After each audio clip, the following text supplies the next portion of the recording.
What's going on, folks? Welcome to contest number 14. And in this contest, we are going to compare the Daiwa BG 5000 versus the Penn Battle 2 5000. And I'm going to give one of these reels away, okay? So stay tuned for that. But first, let's talk about the differences between these two reels. First, let's talk about the Daiwa BG 5000. It's a pretty big reel. It's definitely a bigger reel than, say, compared to a Shimano 5000. Daiwa, Shimano, and Penn, they seem to have their own numbering system. So each like 5000 size are not really the same, especially Shimano. Shimano's in a realm of their own. But this Daiwa BG 5000, it's a pretty big reel. It's pretty hefty. The first thing that comes to mind when I pick up this reel is it's big, it's bulky, it's just built like a tank. Okay, it's very durable reel. One thing that really comes to mind about the BG 5000 is just the spool size, and the spool is massive for a size 5000 reel. It can hold almost 500 yards of 40-pound braid. So it's pretty big. If you want that brute force cranking power and you need a lot of line capacity, the 5000 is it. The BG isn't a small reel. It comes in at 22.6 ounce. The gear ratio is coming in at 5.7 to 1. And with that, you get about 47 inches of line per turn. So that's quite a bit there. And it has 6 bearings and 1 roller bearing. And it has about 22 pounds of drag. And for the line capacity, as I said, 40-pound braid will get you almost 500 yards. It comes in at 480 yards. So that's a lot of line right there. Okay, can we zoom in there? Okay, there we go. So there's a line capacity for the braid. Yeah, so definitely the spool, it's a massive spool, okay? Really big spool. Overall, this is a very beautiful looking reel. It has the black and gold accent. You got the round plate right here. That is actually the size of the gear. These are bigger gears than a normal reel.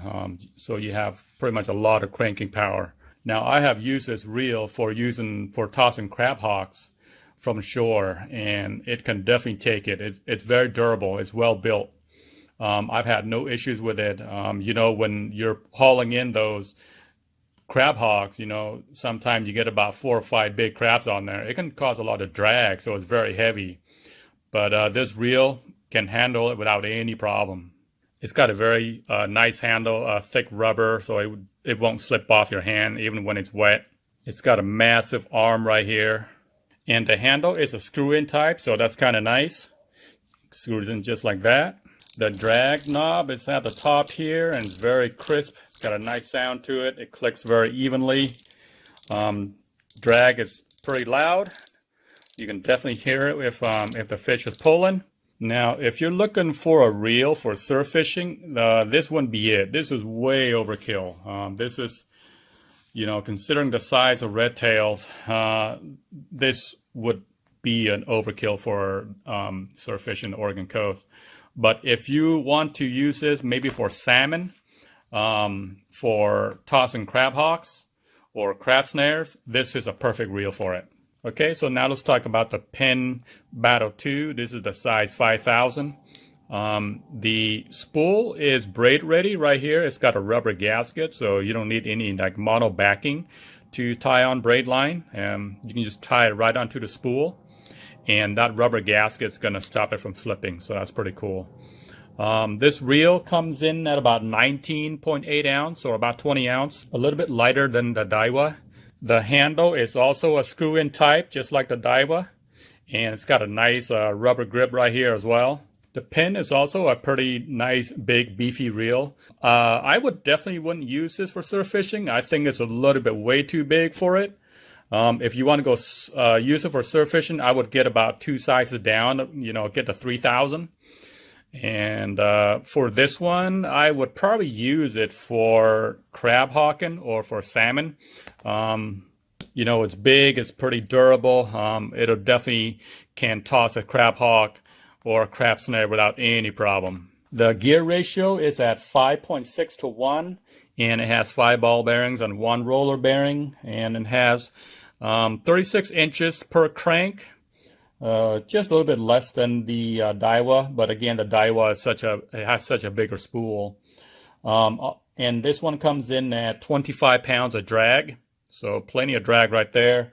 And for 40-pound braid, it comes in at about 240 yards. So the spool on the Penn is a little bit smaller than the Daiwa. And this is what I mean, like reel companies, they make their own reel size, and not all reel size are the same. So just because, you know, a 5,000 size reel, it's going to have different specs across Shimano, Daiwa, and Penn. So as you can see here, just side by side, as you can see the Daiwa on the left, that's got a massive spool right there, you know, compared to the Penn. And if you look at the body, it's almost the same. I mean, the Daiwa is a little bit bigger, not by much. The Daiwa does have a much bigger gear, and they call that their digi gear, okay, right there on the spool itself. Another thing different is the bale wire. The Penn has a black coated bale wire, and the bale wire is massive compared to the Daiwa on the left. And the Penn's got a pretty nice drag with it as well. It's got their HT100 drag, and the drag clicker, it's got a really nice sound to it, a little bit louder than the Daiwa. Okay, and there is a spool side by side. So let's flip this one over. There's a Penn, and then there is the Daiwa. Okay, you can see the Penn is a little bit smaller, and there you are with a side view. The rubber gasket on the Penn is a little bit wider than the Daiwa. I'm not sure that's going to make any difference. And as you can see, the Daiwa's got a little bit longer spool, a little bit bigger. That's the higher line capacity. And there's the underside right there. Okay, and here is the reel without the rotor. There's the inside of it. Side-by-side comparison. And let's look at the underbelly. Okay, there's the underside, the Daiwa on the left. And as you can see, both of them do not have the anti-reverse switch. And here are the specs for both of them, side-by-side comparison.